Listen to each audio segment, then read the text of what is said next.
build anything meaningful alone, but what does it mean to build in community rather than isolation? Mimi Brown, Emmy-nominated journalist and host, sits down with Dr. Lakeysha Hallmon, also known as Dr. Key, social entrepreneur, author, and founder of The Village. Come on out, ladies. Grounded in Dr. Key's book, No One is Self-Made, this conversation challenges the myth that the self-made entrepreneur, challenges the myth of the self-made entrepreneur and offers a new framework, for partnership and community. Thank you. Hello, everyone. Hello. How y'all doing? Good. Right. So my name is Mimi Brown. I am the Breakfast Club anchor, do the news in the morning. But I wanted to say, Dr. Key's book, No One is Self-Made, Ryan, she has helped me from the very beginning. And I think it's very important that we lean on our village and our community. And we're going to get into that, but from my early days of just trying to figure this out, right? Knowing that I had someone like Dr. Key to call, someone like that to put me on stages that I'd never been on before, to help me get to where I'm at today. That is what she's done. And so we're going to get into all of that, but I just wanted to publicly say that first, because I think village and community is just so very important, especially for Black women, to have other Black women who are helping each other. So, yes. Thank you so much, Mimi. Thank you. Absolutely. So, we're going to get into the book, but I wanted to start with Village Retail. Mm-hmm. You just opened a second location at the Atlanta airport. Mm-hmm. All right. That's amazing. Talk to us about, for people who may not know, what it takes for a small business to get into such a major space like that. Before we jump into the conversation, y'all, this is amazing. This is absolutely amazing. I am so grateful to be here. I am so proud of my friend Drina. Yes. Did she step out? Oh, there she goes. Oh, Y'all, let me tell you one more other cool thing, and then I'm going to be obedient and answer questions. Drina and I also share a birthday. Yes. What? So yes. We're good. We are the healed Scorpios. Okay? Yeah, we're the healed Scorpios. But Drina was very foundational. And as my career began to really blossom, she was the one that told me that I needed to be more vocal about my work. And so very similar, me being very privileged to see Mimi early on and to know that she's on a rocket ship. Mm-hmm. We're just at the beginning of where you're going. Mm-hmm. And I'm just happy to be one of the people that get to be in the passenger seat. I'm like, girl, go take it all the way. And that's how I also feel about my friend Drina. So Drina said, come. I said, okay. Yeah. And I am just truly grateful to be here. And I think that is what community is. Yeah. Okay, airport question. Okay, Village Retail, second location. But can I just say really quick, I didn't know that you guys share the same birthday. That is also my son's birthday. And that's why, that's why we're all here. Okay. So listen, the airport. So first I own a retail store, the Village Retail. I opened the Village Retail 6 years ago. My vision for the Village Retail, I used to do pop-ups in Atlanta called the Village Market. Mm-hmm. And my vision for the Village Market was to create these nighttime marketplace experiences where the community truly understood the assignment. I wanted people to buy Black, and not from a place of protest. I do not believe in that. I do not even believe in the mindset of support Black people because you're mad at somebody else. I believe in that we should choose our people every single day. Mm-hmm. And it's not a reaction, it is a lifestyle. Yeah. It is an active choice. So when I launched the Village Market 10 years ago, it was literally me striving to shift mindset. That in order for our businesses to thrive and grow, we need community to be tethered to us. Mm-hmm. And then our commitment to the community is not perfection. That is not real. But the commitment to community, and I hope that you all align with me in this, that we will create the best businesses. We would have the best customer service. We would create a workplace that is healthy for our staff. That was my goal, and that was my North Star. started as pop-ups, and then I began to get the vision of what would it look like to open a retail store in high traffic destinations in Atlanta that's open 7 days a week. My first location, Ponce City Market, is the second highest foot traffic location in Atlanta. When I decided to do the deal with Ponce City Market, I needed them to be very clear on who I was and what my work is. I never compromise, I never shrink, that I create space and access for Black businesses. And so I led with that. Now, probably in this climate, that's probably a little too strong. But 6 years ago, it was clarity. It was conviction about who I am and why I'm building. And what I told them and what I told brands, many of you all have had aspirations in being at Ponce City Market. And likely you cannot afford it because it's intimidating. You don't have the cash flow. You don't have the evidence of being open. But guess what? I do. And now we do. And now that you do. And so we're not going in as a single person. We're coming in as a company that represents a village. 6 years strong, 7-figure company. And 5 years ago, I wrote the vision down to be in the world's busiest airport. Wow. Did not know what I was doing. Didn't even understand what I was writing in my pen on, what I was writing in my journal with the pen on paper. I had no idea, but I was clear that I was going to do it because I am all about where is the space where the people assemble, and how do I put my community on a global stage. There is no airport that is busier than Atlanta. Yeah. Seeing over 108 million annual customers. On a daily basis, 300,000. We're located on one of the busiest concourses in America, Concourse B, and we're in the heart, in the center, prime real estate. Everything I wrote have come to pass. Every single thing. How I have done that. Y'all, I am deeply tenacious. I do not believe in shrinking myself or my gifts. I am so clear that what I possess. And so the humility that you see is coded in all the confidence of who I know I am and what I am capable of doing. Because I know that if you can get into the world's busiest airport, then what's next? And that is how I need us to believe in dream as entrepreneurs. It's what is next. Yeah. But I never go to what's next without being grateful for what is today. And so I am grateful today about what we have built. But it was a lot of red tape. It was a lot of hard work. Yeah. It's a lot of people saying, Dr. Key, I don't know. But Dr. Key knew. Yeah. I knew. And for every entrepreneur, when people tell you no, don't take it personal. They were not given the vision. They were not given the tools. And so many of their no's is simply because of conditioning of what they have not seen. But you have. Mm-hmm. If you have the vision, it is possible. If you coat that with hard work and people, good people, who are not intimidated by the light you carry, but see it as a mere reflection of them as well. And so when I lift, when I rise, then you come with me. That is how we shift and transform community. That's how we disrupt space. And that is how 35 Black businesses are now in literally one of the busiest concourses in the world. Woo. Right? And you always say support is a verb. It is. Explain that for us. Yeah, I mean, maybe because I'm a former English teacher. So when I didn't know anything about entrepreneurship, y'all. I spent 9 years in education.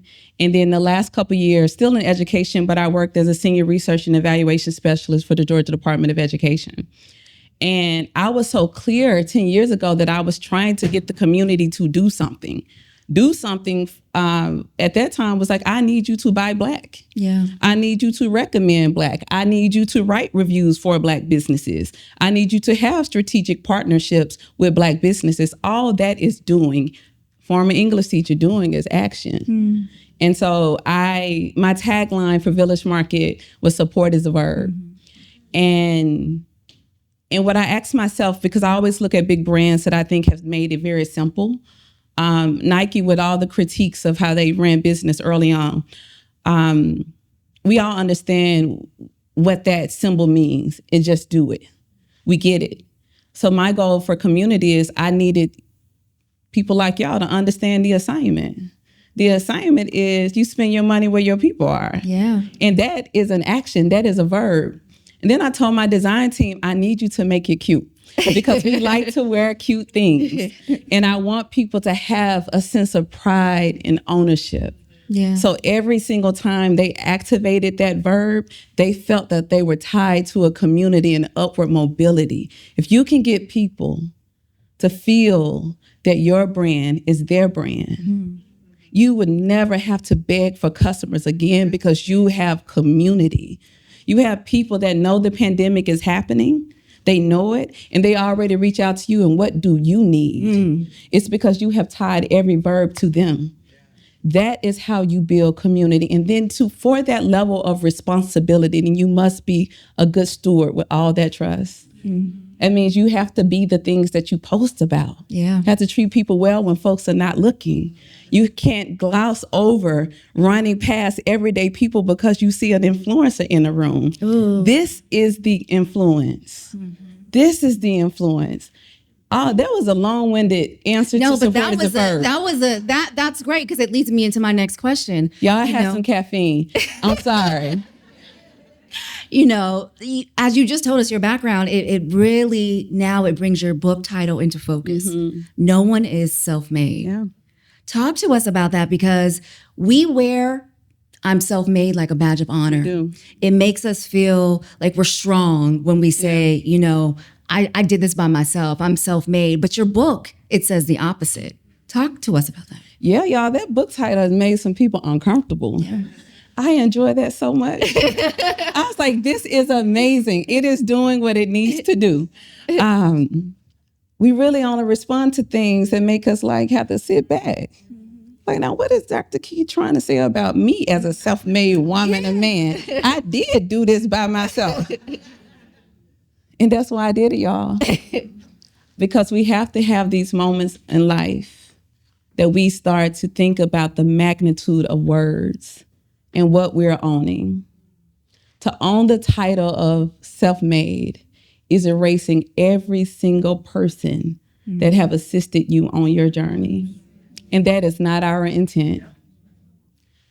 To say that, no, I am not a self-made woman or man, I am village made. Then you get to write in names that would never make it to this stage.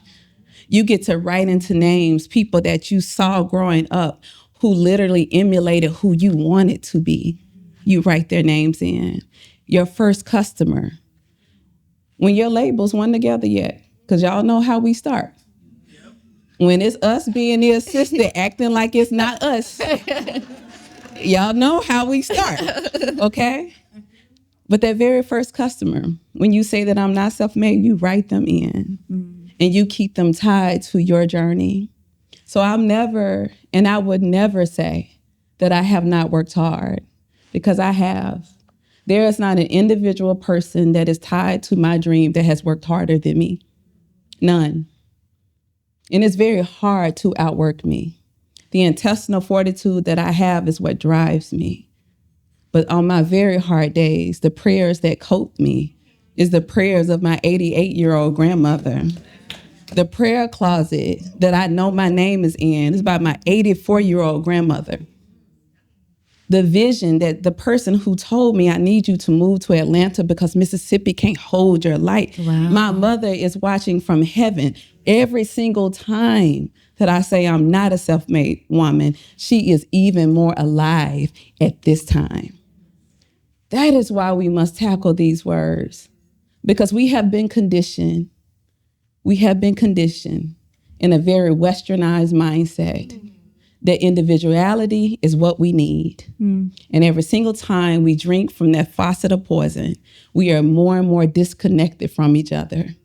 And if you want to know what the superpower is and how we will survive and thrive this current time, is we divorce individualism and we tether ourselves to people. The collective has always been our North Star. In your business now, it is not just you. And I know how hard it is when it is you at 3 o'clock in the morning. I know. But I know it's somebody that texts you first thing in the morning, like, girl, I hope you went to sleep last night. and that person that reminds you of who you are when you need to be reminded. Y'all, that is the power of community. So we have to dismantle this conditioning of the way that we think, the way that we even talk about success.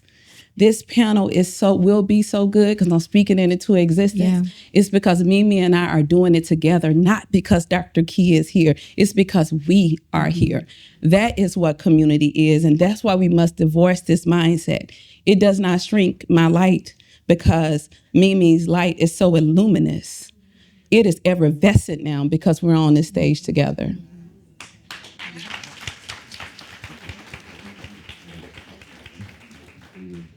You know, I think it's so important because I think a lot of women in here, we all, including myself, we want to ask for help. Yeah. We need the help, but sometimes it's hard to ask for help, right?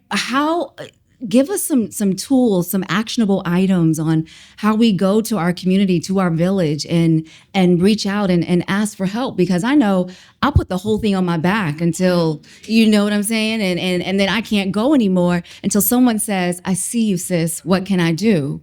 And I know I can't be the only one in here who feels like that.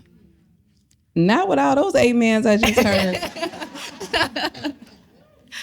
Listen, I believe it was Erica, the Queen Badu, that told us about the bag lady. Yeah.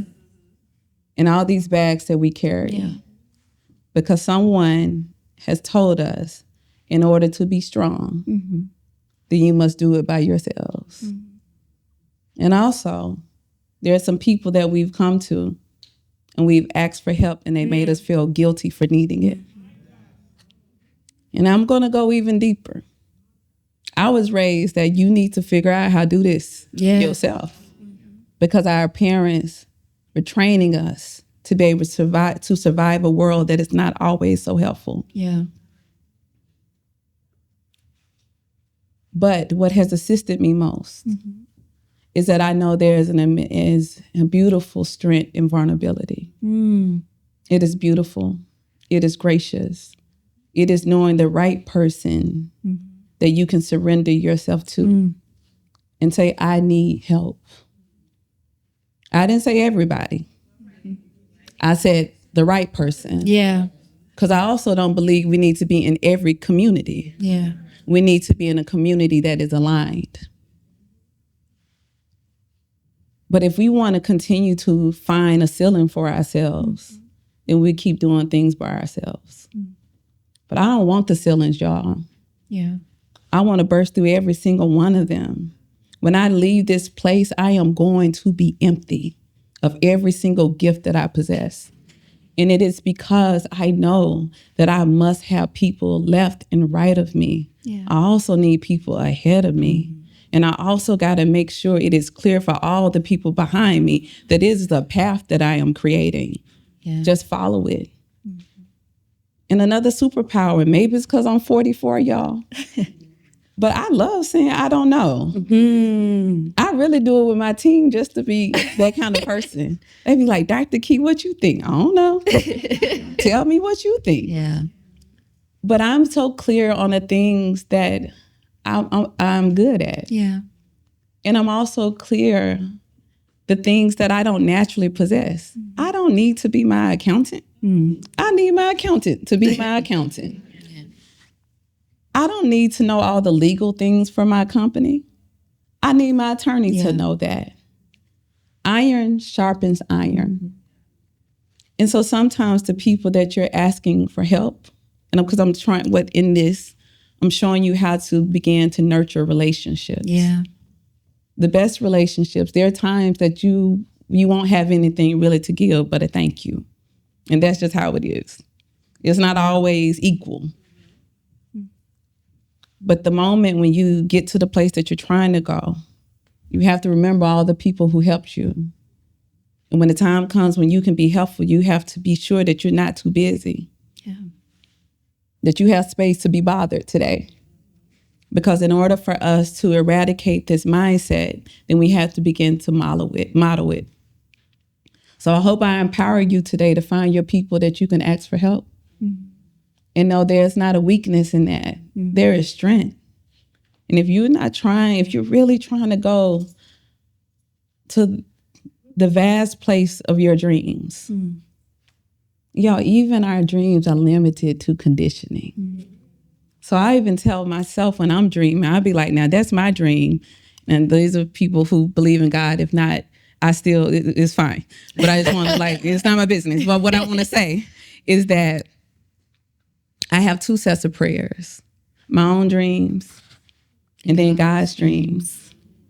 And then I always quote that prayer with, please help me align with the people that can get me to your dreams for me. And let me be so worthy of that relationship. And let me be able to give back what has been given to me in a way that a person needs it. That is how we become good stewards in community and in relationship. But I hope you find the strength in your voice when you know you have literally taken it as far as you can, to put down the bag, to open up your throat chakra, and look around your community, because we're always proximate to exactly every single thing that we need. Isn't that true? And you ask for help. It is not failure. It is strength. And this is a year of strength. So use your voice and use it powerfully. And also be prepared. It's going to be some people that says, finally, I've been trying to figure out how I can help you or how I can work with you. Sometimes people just need the invitation. Yeah. But the only way they can get it, if you ask. I love that. That was so. And it's funny because I always wonder why no one asks me for help, but it's always because I make it look like I can do it all by myself. I make it look easy instead of saying and being vulnerable, hey, I need help. Can you do one small thing that may lead to the next thing? I know we're running out of time, but everyone in this room is going to leave with a copy of your book. And if they could only, if they could only read one chapter, which one would it be?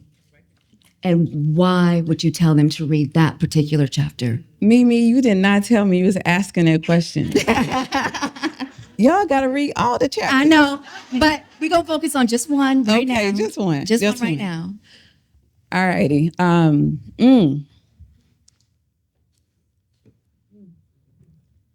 going to compel you all to read chapter 2. The reason why I want you to read chapter 2, I want you to read all the chapters. But the reason why I want you to read chapter 2, if you didn't read any chapter, it's because I do believe that we're in a precious time to be alive. And while so much is happening, I always feel so honored that we were chosen for such a time as this. Have you all thought about it that way? We were literally chosen. And some of it's so crazy. Oh, it's crazy. It's a little crazy. It is. But the only reason why this timeline collided, it's because we were meant to be here. Chapter 2 requires you to go deep in your knowing, to understand the power of alignment, to understand the power of intentionality, authenticity. Because in order to be a steward of this time and to know what you're supposed to do with it, and not just for your business, but for your essence, for your purpose, you have to start to do the internal work of alignment so you can be clear when someone comes to your door who should not be allowed entry, and when someone comes to your door and you are meant to open their door open. But to get there, we must be clear of mind, body, and spirit. That is our greatest work. I'm so proud of all my businesses. I really am. I'm grateful for it. But I need you all to be clear of who I am and why I exist. I want to be the best vessel for myself. Right. I want to be the best model for my nephews. I want to be one of those people at the end of all of it. Folks say, now Dr. Key she was good people. She's good people. She did the things and she lived the things from a pure place In order to get that, y'all, every single day I take care of my mind. I take care of my body. I take care of my spirit with the things that I speak to over myself, the things that I eat, the things that I choose not to watch, the things that I choose to read, with the relationships that I won't allow access, and the relationships that I allow to nurture me. Because I need to know why I'm here right now. And the only way we're here and know that while we're here right now, we have to get clear. Chapter 2 is going to force you with love, because I write from a place of love, but clarity and deep conviction that we got to get this back, and we have to own it. And it must align with our hearts, because we're not just here to create businesses. And I want us to make all the money. I love a soft life.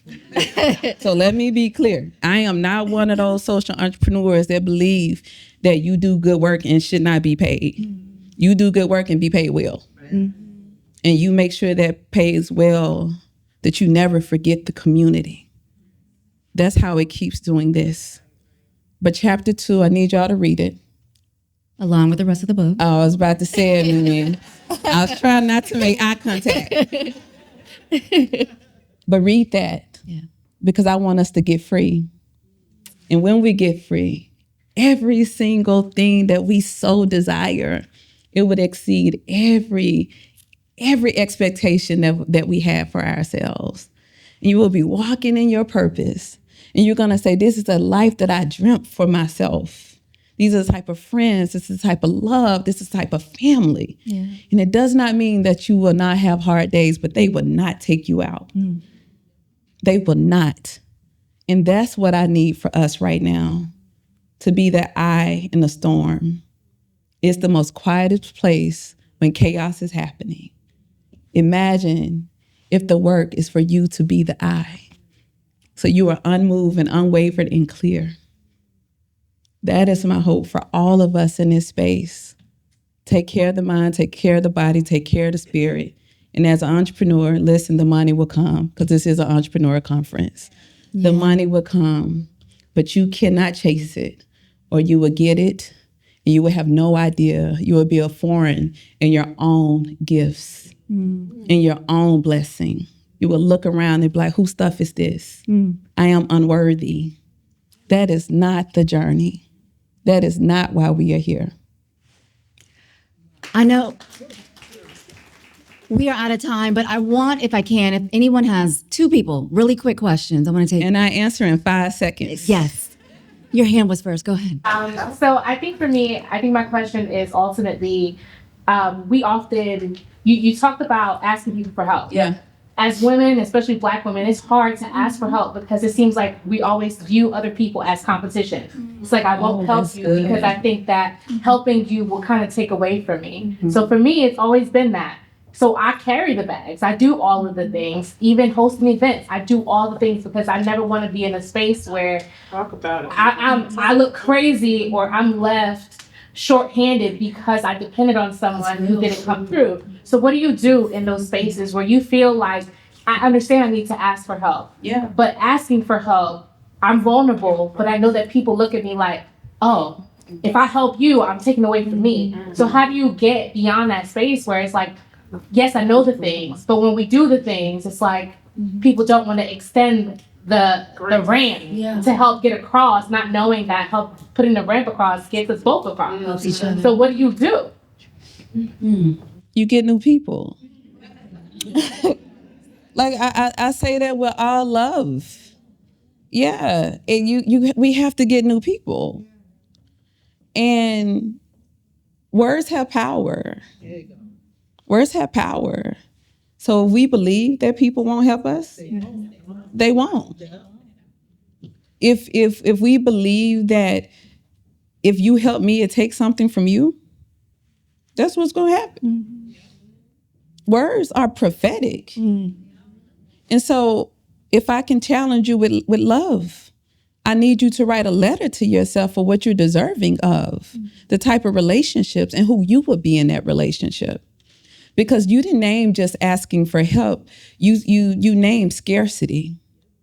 And we have been conditioned to believe that if you help me, it takes something from you. That is conditioning. We have been put against each other. And we have to be the active participants of undoing all of that. It does not mean that you won't meet people who give you the side eye. It don't mean you won't meet people that you give the side eye. Because undoing takes time. Yeah. But we have to be very clear of how do we create win-wins for both people. When people partner with me, I partner with what's your win that you need? This the win that I need. And I also write about this in a book as well. I think that's chapter 4, but listen, perimenopause got me on lock. So y'all, I think it's chapter 4. It's good, whatever it is. But partnerships is how do you create a value proposition for all parties involved? When I first started, I was supposed to be brief. When I first started the Village Market, I told my photographer, who's now been my photographer for 10 years, her name is Carol Rolls. Carol has done all the photography for all my companies. But in the beginning, I could not pay her. And I told her I needed her to trust me and I would recommend her to other projects. I only needed her to give me 8 months of trust. 10 years later, some of her biggest shots, her biggest opportunities, and literally she's on payroll 9 years in. That worked because I was a good steward of what I asked of her. Yeah. And I never, regardless of how I have grown, she is my photographer. I think that's another part of how we can create new relationships. Sometimes you start growing and you feel like now you're an outgrown person and made sure you had what you needed. I'm not saying we don't outgrow people, because we do. But there is a responsibility when people have given to us and we tell them, we have to make good on the things that we say. But if I can challenge everyone, words are prophetic. Words are prophetic. Last question. Anyone? Go. Thank you for your words today, Mr. Hallmon. I don't know if you're the buyer any longer, but what is the barometer for you to choose who goes in Village Market? A lot of us have brands and products, and, and how do you choose? Yeah, that's a really good question. So listen, I took myself out of the equation of because I get asked questions like this, and So let me tell you all the process for Village Retail. I have an assortment team. And so everything goes through application. And my assortment team then selects based on seasonality. So there are some brands, as you all know, can be on that is all 4 seasons, forever evergreen. But then there are some brands that really just make more sense around certain seasons. So really train the assortment team to be able to select. And we also choose to work with brands that we believe can be successful with us. So if it's not a fit and we think there's a better fit somewhere else, then we do that. Because beyond providing retail placement with Village Retail, I also have a nonprofit, Our Village United. We work with entrepreneurs. We work with entrepreneurs across the country. We've deployed millions in grants to small businesses across the country. So there's much more than just retail placement. And we really, we have something so special that the way that we have created community for entrepreneurs around the country. But to answer your question, I took myself out the mix because I get stopped now and be like, Dr. Key, I want to be in the store. I'd be like, application. But I do, you all please, if you have a brand, please make sure you apply because it's now across 3 locations. We also have a location, a Google Visitor Experience in Mountain View, California as well. Wow. So, and we're going to keep growing. Yeah, this is just the beginning. Just the beginning. Yeah, this is just the beginning. Yeah. All right, did you guys enjoy the conversation? Thank you, Dr. Key. She dropped so many jewels. Give it up for her again. Such a good conversation. Thank you. Thank you.